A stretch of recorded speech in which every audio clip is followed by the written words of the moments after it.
Hey everybody, and welcome to the Bullshit Party.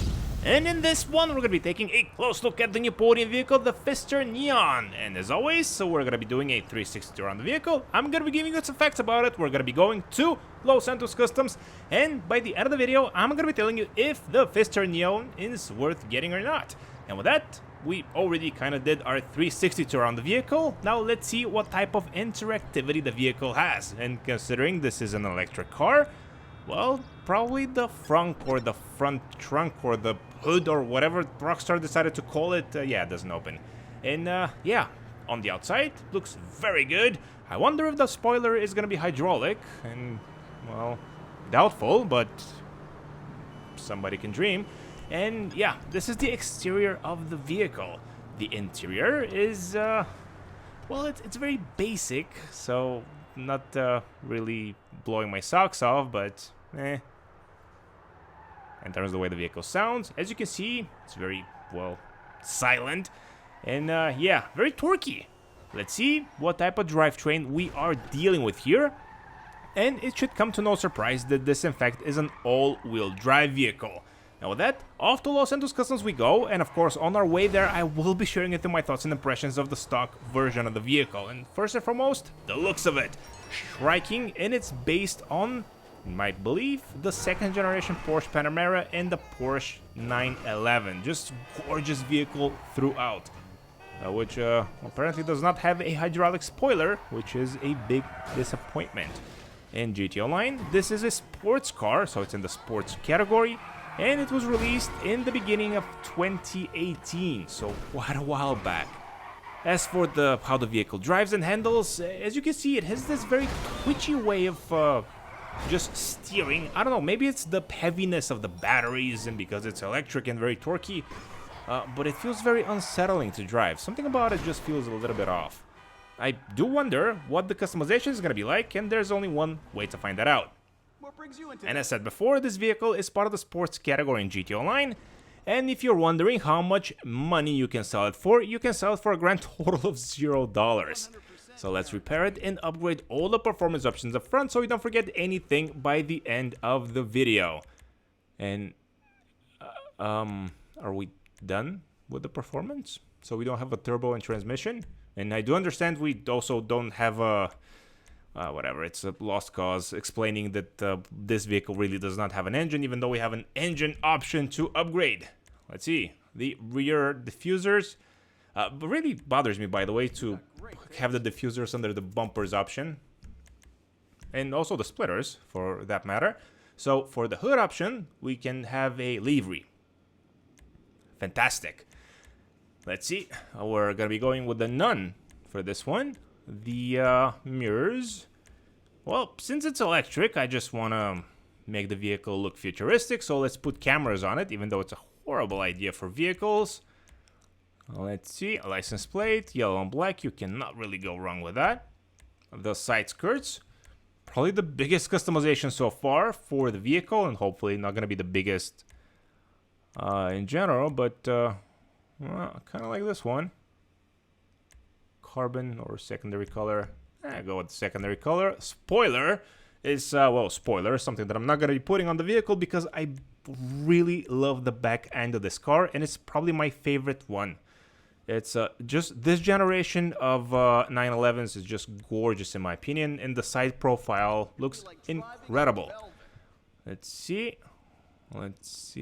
What can we do? Wheels, I really like the primary color. Hopefully it changes with changing the primary color of the vehicle.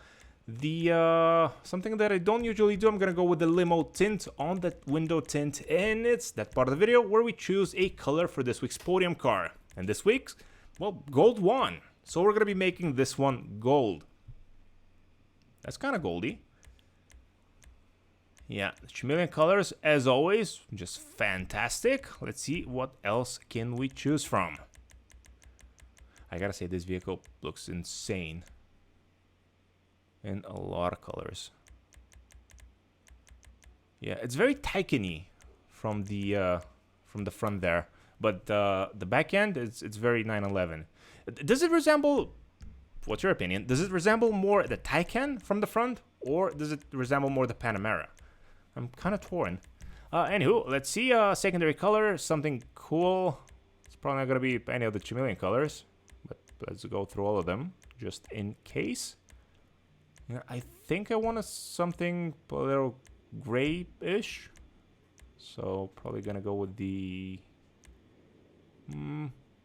Yeah, this works. And the crew emblem on the side, and of course, it's crooked. So, wouldn't have it any other way. You can sell it for this mate. Wow. Yeah, not a lot. And here we are on the outside, and I gotta say the customization was just horrible. There's no other way of saying it. Customization, 0 out of 10 basically. The most we could customize on the vehicle was its paint job. And yeah, as you can see, we still don't have a hydraulic spoiler. The handling is very weird. Just the turning of the car is very strange. It's very torquey, and that makes it very difficult to turn when you're accelerating. As you can see, I'm just flicking the left analog stick left and right, and the vehicle just barely wants to turn. And this is because I have my, you know, the trigger on the accelerator. But yeah, weirdness. The good thing is that it can do like things like that, where it's very flippy and agile. But I don't know. Maybe if this was improved by making it a custom vehicle or a Benny's vehicle, would have been cool. A house vehicle? I don't know. Just make it a little bit more customizable. If that were the case, I would have loved this one. But as it currently stands, I don't know. It's kind of a miss in my opinion. And yeah, I guess that brings us to final thoughts. Is it good? Well, it's not horrible, but in terms of customization, it's pretty poor, especially for a $1.5 million vehicle. And well, I guess with that, we are nearing the end of the video. Thanks so much for watching. Please like, please subscribe. Let me know what do you think of the Neon in the comment section down below, and I will catch you all in the next one. And, of course, as you can see, we already started our scientific test to see if this vehicle is off-road worthy. And, well, indeed it is. Yeah, well, considering it's a very heavy all-wheel drive vehicle with instant torque, it's pretty much a no-brainer. But it's good to, well, to see it. And, well, I guess some things just never change, like my bad driving. But do I recommend this one? Maybe for off-road. On the road, it's not that good. But I gotta say, off the road, it's really shining here. Yep, we have something very special. Oh, yep, shouldn't have done that. Okay, now we just need to see if this is gonna be... Okay, we lost a door. You know what? I'm really having a lot of fun with this one. Maybe... Yeah, the flippiness just makes sense when you're off-road. So, I gotta say, on the road, is it worth it? No. Off the road, though, it's a completely different beast. Love it. Just 7 out of 10 off the road, and not counting in the horrible customization. Yeah, surprising. It's a good off-road vehicle. Go ahead and get it from the Lucky Wheel.